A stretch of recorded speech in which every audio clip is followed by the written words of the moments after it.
Hi, this is Chris from Total Parts Plus, and today we have a 2012 Holden Cruze CD Sedan, stock reference number 5526. This shape runs from the third month 2009 through to the second month 2013. It has an F18D4 1.8 litre 4-cylinder petrol engine backed by an automatic front-wheel drive transmission.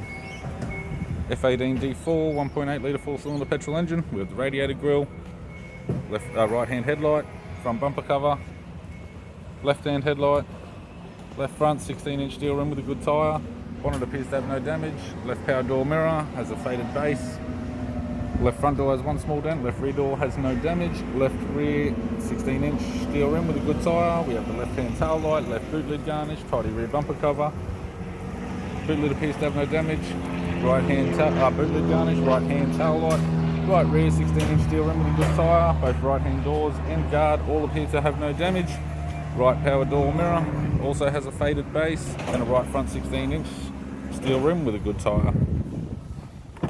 We have the driver's side door trim, power window master switch. This vehicle is fitted with dark grey cloth interior, automatic type console, automatic gear shifter, heated controls, single stack CD player, display screen, top glove box, interior mirror, courtesy lamp, left hand sun visor, right hand sun visor, instrument cluster, and a tidy 3-spoke vinyl steering wheel with cruise audio and phone buttons.